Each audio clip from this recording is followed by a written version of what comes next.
I'm about to tell you about three people. One had a perfect GPA from a top university. One couldn't finish a sentence without stumbling.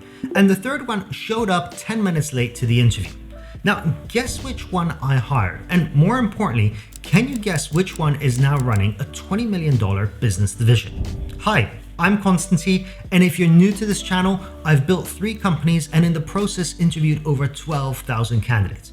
And I can tell you with certainty, the traits that predict who wins on the job are almost never on the CV. So in the next few minutes, I'm actually going to show you exactly what those traits are, how to spot them in real time, and why 95% of managers completely miss them. But here's what makes this video different. I'm not just going to give you theory. For each trait, you'll get an iconic example from the business world, one tactical way to spot it in an interview, and one reason why your brain is wired to miss them. And at the end, I'll reveal the single biggest mistake that makes smart people, smart managers, hire the wrong person time and time again. So let's get started. So let's start with reliability. Now, most people think reliability means shows up on time or meets deadlines. But that's not reliability in my opinion. That's just basic professionalism. Real reliability is what happens when the plan breaks down. When things get boring or messy or repetitive or all of the above, do the people still show up? Do they still get the job done? And to show you what I mean, here's a story that illustrates this perfectly. Back in 2008, Airbnb was dying. It was basically 3 founders, a website nobody used, and rent they couldn't pay. They were drowning in debt with 0 traction. So what did they do? Well, they made cereal. Wait, what? Cereal? Seriously? Well, here's what happened. They designed a limited edition cereal called Obama O's during the 2008 election. They hand-assembled over 1,000 boxes and sold them for $40 each. Now, you might think, well, that's a very cute pivot story, but you're missing the point here. You're missing the real signal. Here's what most people don't know. When they actually later interviewed with Paul Graham at Y Combinator, it wasn't the cereal business that was actually impressing him. It was what the cereal business told him about the founders.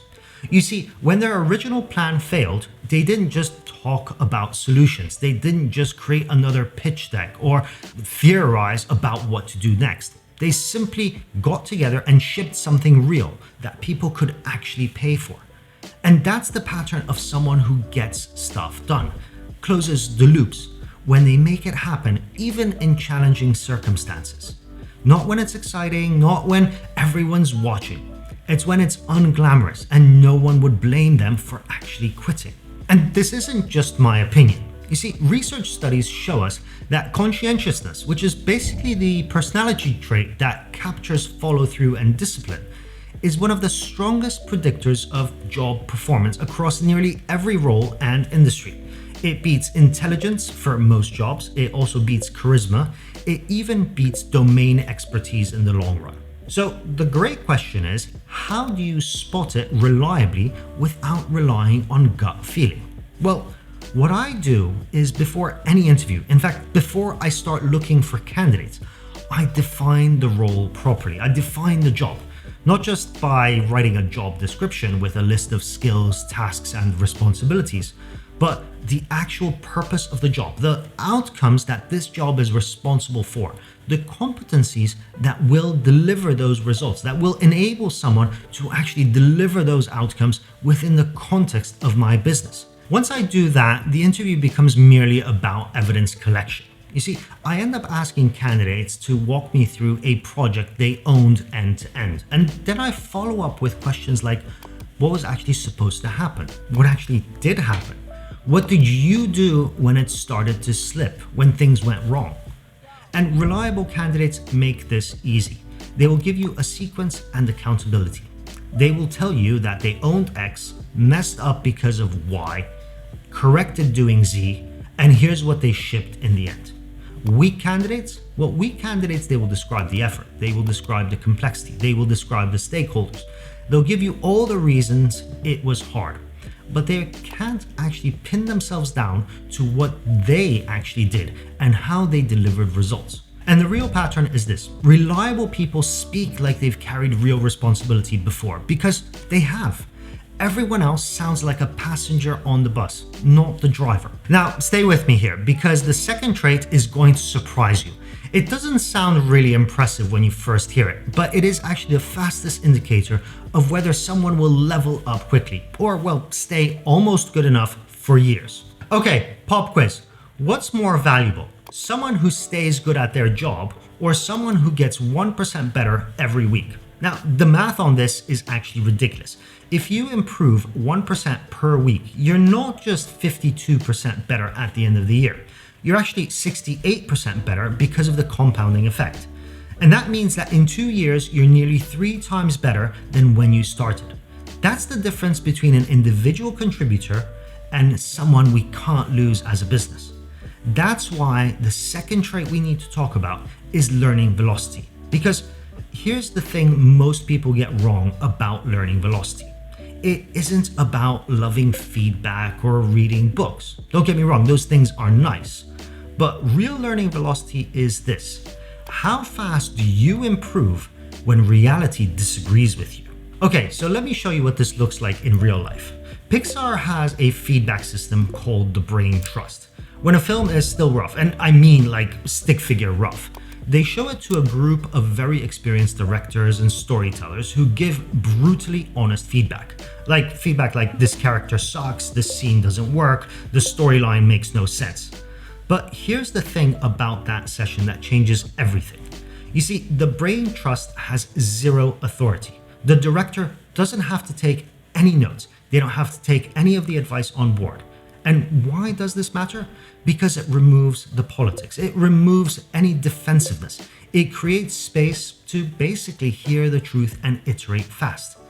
That's learning velocity in a system. Honest feedback plus low ego plus fast iteration. And that's why Pixar has made 27 feature films, and nearly all of them are critically acclaimed and exceptionally financially successful. It's not just talent, it's the learning loop that stands behind it. And there's actually decades of research backing this up. You see, people who actively seek feedback and act on it improve faster than people who avoid it. Obvious, I know. It's not subtle though, it's measurable. The gap compounds over years. And this is quite obvious in interviews. The best candidates don't protect their image. They actually have a low ego and protect progress instead. They'll say something like, well, I was terrible at giving feedback and my team told me I was being too indirect. So I actually watched some videos on YouTube about this and started using the SBI model. And within 2 months, my team's engagement scores went up and 3 people told me they finally understood what was expected of them. You see the difference here? Weak candidates will admit a flaw, but then pivot into why it wasn't really a flaw or their fault. Strong candidates will show you the movement. They'll own the gap, they'll tell you what they did to close that gap, they'll show you how they measured the results, and how they moved forward from there. Now, let's talk about the third trait. This is the one that actually separates people who thrive in chaos from people who wait forever for someone to tell them what to do. And in this day and age, when everything is ambiguous and under-resourced, well, this is the trait that decides your ceiling. This is why the third trait is agency under ambiguity. Now, let me explain what I mean with this. The uncomfortable truth about modern work is this: most roles are not clean. The goal is unclear, and the expectations are, well, fuzzy. The resources are also limited, and the strategy changes mid-sprint, often several times. And when that happens, most people do one of two things. They either freeze and wait for clarity or for someone to give them clarity, or they get busy in the wrong direction. High performers do something completely different here. They actually create clarity, even if it's just about the next step they take, and then they act. Let me show you what I actually mean with this. You know the company Slack, the $27 billion company used by millions every day? Well, Slack didn't start as Slack. It actually started as an internal tool inside a failing video game company called TinySpec. Bet you didn't know that. Well, you see, they were building a game called Glitch, and Glitch was dying. It wasn't a very successful game, it wasn't working, and the market was not responding to it. They were also running out of runway, running out of cash. At this point, most teams would have doubled down on the game or basically shut down completely. But not the team at Tiny Speck. Here's what they noticed. While building the game, they'd created an internal communication tool so that their remote team could collaborate across different time zones, cities, and so on. And that tool, it was actually working. So they made a hard call and they didn't cling on to the identity of being a game company. They looked at what was working. And then they repurposed that internal tool and launched Slack publicly in 2013. And you see, that is agency under ambiguity. Not waiting for permission, not waiting for the perfect moment, not waiting for clarity. Creating information through action. And research actually backs this up. Studies show that proactive personality, which is basically the tendency to take initiative and change your environment, directly correlates with career outcomes like promotions and salary growth. It's not just motivational fluff, it's actually a statistical relationship that holds across industries. But the question then is, how do you spot agency in an interview? Well, you definitely don't ask, are you proactive? Because everyone's basically going to say, yeah, absolutely, I'm 100% proactive. Instead, ask questions like this. Can you tell me about a time when the goal was unclear? And then follow them up with questions like this. What did you do in the first 48 hours? People with agency don't give you a speech about how messy it was or what the issues were. They'll tell you how they reduced uncertainty. They'll say something like, well, I didn't know what the priority was, so I talked to 3 stakeholders in 24 hours, mapped the constraints, proposed 2 options, and got alignment by end of the week. You see the pattern there? They created clarity, even if it's about just the next step, through taking action. Weak candidates, on the other hand, well, they'll describe that ambiguity in detail, but not what they did about it. Okay, so those are the 3 traits: reliability, learning velocity, and agency. Now, here's the problem with all of them. CVs don't show any of this. They're basically marketing documents, credential summaries, if you will. And that's why most hiring processes fail before they even start. They screen on resumes, they run unstructured conversational interviews, and they reward polish and confidence. But here's what actually decades of research tells us. Structured interviews that collect evidence outperform everything else. So here's what I do and what I actually teach leaders to do.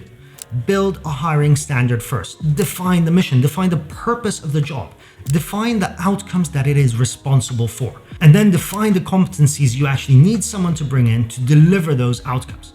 Then use interviews to collect evidence against that standard. Not stories, not vibes, real factual evidence. Now, I also promise to show you why most people miss these traits even when they think they're doing a good interview or they're interviewing properly. And here's why. Most interviews are not designed as measurement. They're designed as a conversation. And conversations reward confidence, similarity, and storytelling.